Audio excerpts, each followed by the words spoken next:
Lieutenant Governor Griffin, President Dismang, Speaker Gillum, members of the Arkansas General Assembly, good afternoon to you. Thank you for answering my call for this special session, and thank you for answering the call of your constituents and the people of Arkansas for your service in the Arkansas General Assembly. Before I start with the session, let me make a couple of personal comments. First, over the past 2 weeks, I've worked faithfully to carry out the laws and the jury verdicts in multiple cases involving the death penalty. I want to personally thank you for your messages in support and your confidence in me in our effort to uphold the law of Arkansas. I also want to mention the heavy winds and rain that has raked Arkansas on Saturday night and took the lives of 6 individuals across this state. I want to particularly applaud our first responders in Arkansas for their quick action that saved lives and property, and also for putting their own lives at risk. And I want to mention, out of great respect, Cove Creek Fire Chief Doug Deckert, who lost his life while doing his duty in Cleburne County. Our prayers are with his family and those who continue to serve. As a result of these storms, yesterday I declared a state of emergency in order to release state money and resources to support our local response efforts. Today I have given the order to pre-position some of our National Guard resources in Jonesboro and assistance in Pocahontas and Northeast Arkansas. Tomorrow, I will miss your early session of the legislature because I will be up in that area to survey the damage and to make sure that our resources are positioned properly and that we're providing the support that is needed. And now to the business of this session. The list of items on this call is short, but they are significant and very necessary. And let me address 3 major items during my time this afternoon. First, we want to continue our Medicaid reform efforts with new authorizations for Arkansas Works. Secondly, a bill to provide more legislative oversight of Arkansas Health Insurance Marketplace, AHIM. And then thirdly, a transfer of funds into the Long-Term Reserve Fund. Last year, when I called you into special session to create the Arkansas Works, we focused on 4 areas of reform: work opportunities for those in the Arkansas Works program, more personal investment or responsibility in their health care for those that are above the poverty level, increasing opportunity for employer-based insurance, and then finally, saving some money, cost-saving measures. These 4 themes continue at the heart of the legislation that is before us today. But we are now taking a more bold approach to each of these guiding principles, and this is possible because President Trump has demonstrated a commitment to give states the authority to emphasize more work opportunities and to promote personal responsibility. There's another reason this session is timely. We have had more experience with Arkansas Works. During that time, we have eliminated the backlog of applications, and we have a more accurate picture of those that are qualifying for Arkansas Works. And we know far more about the people who are enrolled than ever before. And even with just a few months of the referral process for those in Arkansas Works, where they're referred from Department of Human Services over to Workforce Services, we've learned a great deal. And in the packet before you, there's a series of slides, and I wanted to make a couple of points from these. On your first slide, you'll see the work referral program statistics for the first quarter of 2017. In the first column is the month, and then the second column is the work referrals to Workforce Services. Third one are the services that are accessed after referral, and then fourthly, those who've actually been hired and gained employment. And so you can see, and just look at the total figures if you would, 106,000 have been referred to workforce services during those 3 months. Of those, 3,700 have accessed services, and this is rather exciting to me actually, that almost 3,000 are new hires after they've been referred from DHS over to workforce services. And that tells me we're going the right direction in terms of work referrals. If you look at the percents of that, that is about 2.8% of the total of 106,000 referrals during those 3 months resulted in new hires. 3.4% of those referrals accessed some level of services. And so the fact that 3,000 are new hires show that there's people who want to work, that they need assistance and training and ready to move into the workforce.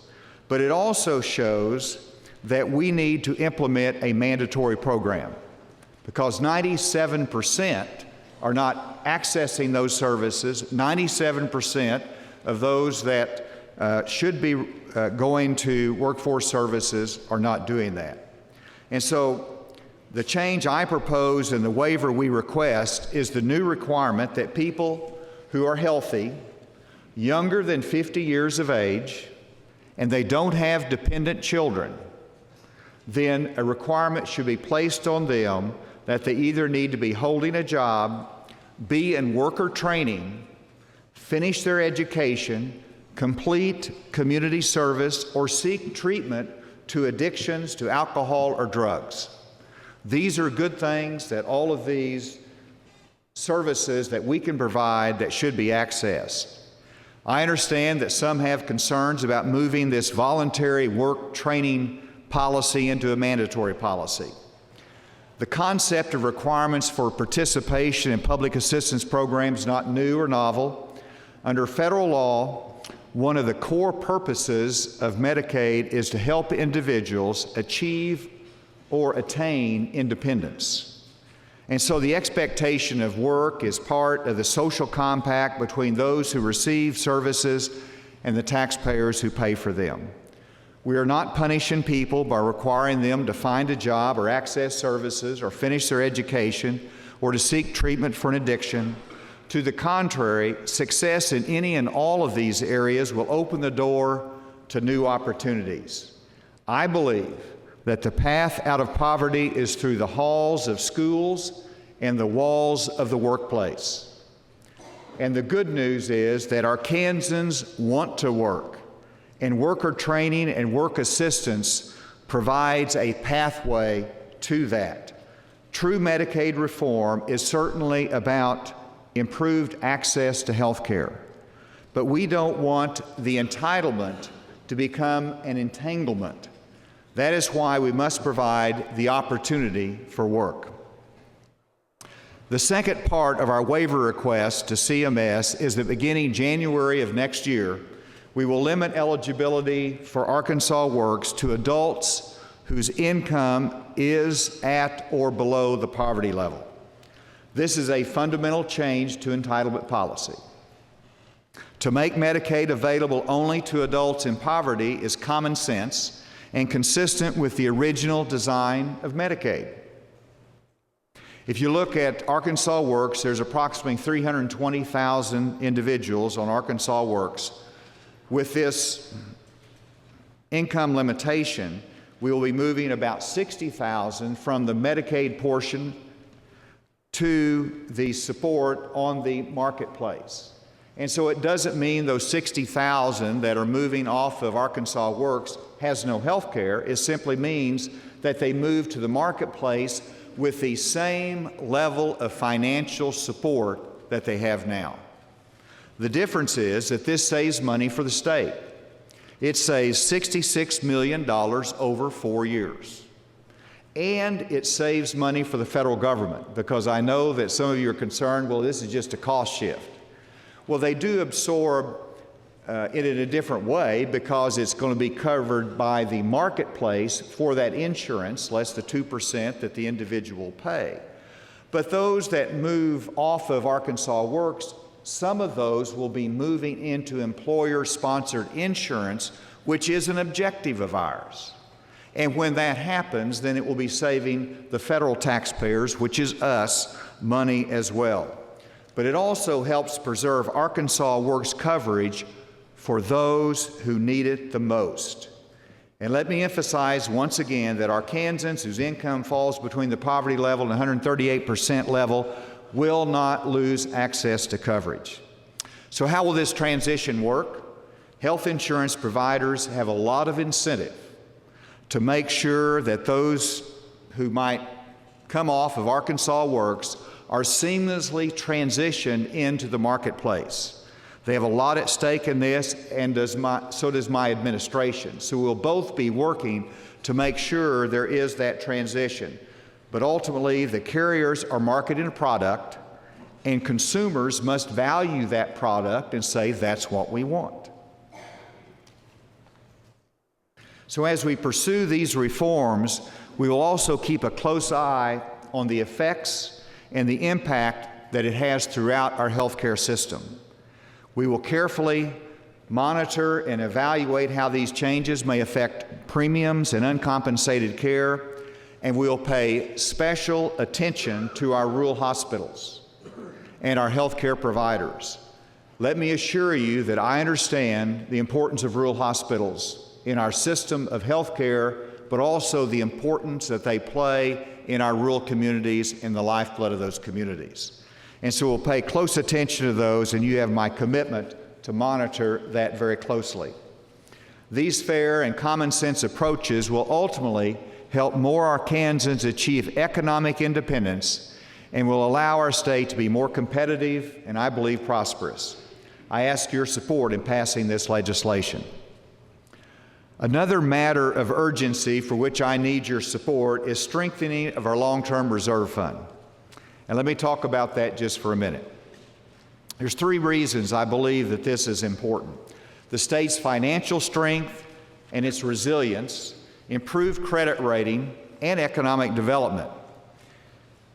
If you look at the handout again that I've passed, you see the map of the United States with the different states, and it points out that Arkansas stands out for a lack of a budget reserve.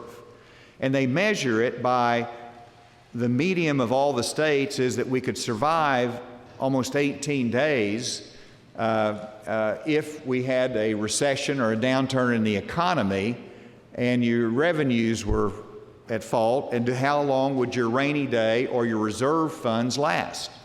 Well, Arkansas is really not measurable because we do not have that reserve fund that has any significant money into it. And as noted on the second sheet, how prepared is Arkansas for the next recession? Arkansas ties for being the least prepared according to a report by one economic study. It identifies the states that are least prepared, and all of this is tied to the preparation and the availability of reserve funds in the event of a recession or a downturn.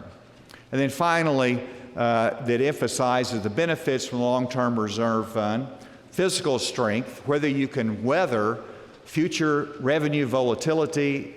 Secondly, the credit rating, and let me talk about that just for a second.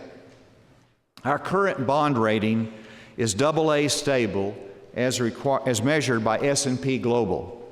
In its review of our bond rating last year that I was working and pushing them to give us a higher bond rating, they cited a deficit of reserve funds in our state as hampering our ability to get a better bond rating. And so I believe that if you will support the creation and strengthening of these funds over time, our bond rating will improve. And this will allow the state to issue bonds for future projects at less cost at a lower interest rate. So I'm proposing that you authorize a transfer of about $105 million from the Healthy Century Trust Fund to the Long-Term Reserve Fund. Now, the Healthy Century Trust Fund, let me emphasize, and there's legislators in here who helped create it, and so they can speak to it with great expertise. But that reserve fund does not fund any current programs. So you're not cutting programs. This is a Healthy Century Trust Fund that is a chunk of money that is gaining interest. and it is accumulating. But it is not giving our state any benefit in terms of our bond rating because it's sitting there tied to the obligation of the trust fund. So it cannot be counted toward our own reserve funds. And so I'm asking you to let's transfer that to the long-term reserve fund so we actually get a benefit from our bonding standpoint because of that. It could only be used for educational adequacy, Amendment 82 bonds, and if revenue growth is less than 3%. But it could never be used for any purpose that is not in the Revenue Stabilization Act. And so you have already approved it. It is just if there was an economic downturn and you can't meet educational adequacy, you can't meet a bond payment, you've got a reserve fund, and whenever you can show that, that helps your bond rating, but it also helps those that I'm trying to recruit to Arkansas that we're a good place to go because we've got a stabilization in our budgeting process. I would also emphasize that this is not, it only applies to general revenue spending. It cannot be utilized as long-term reserve fund for general improvement funding and those projects that are concerned. Now, you can make an argument we ought to have money for that as well, but this is about the long-term reserve fund.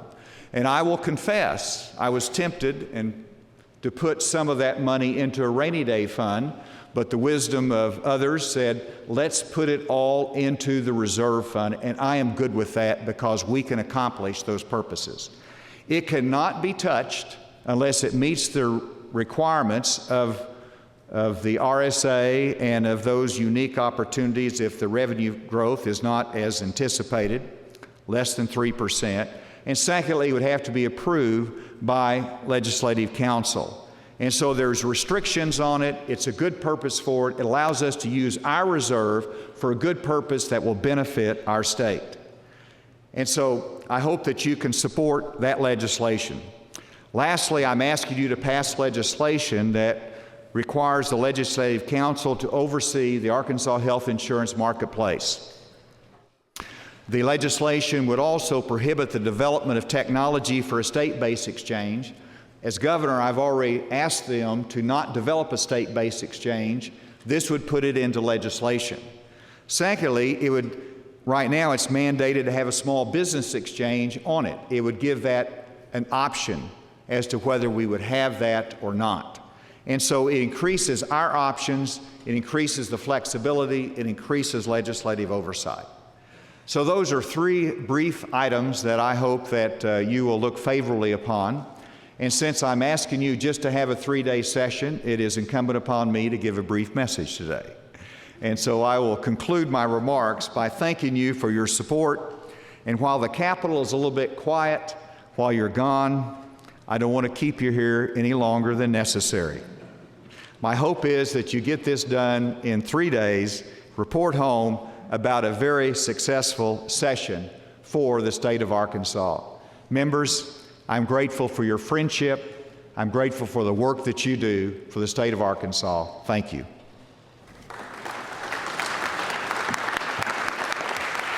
It's always good to be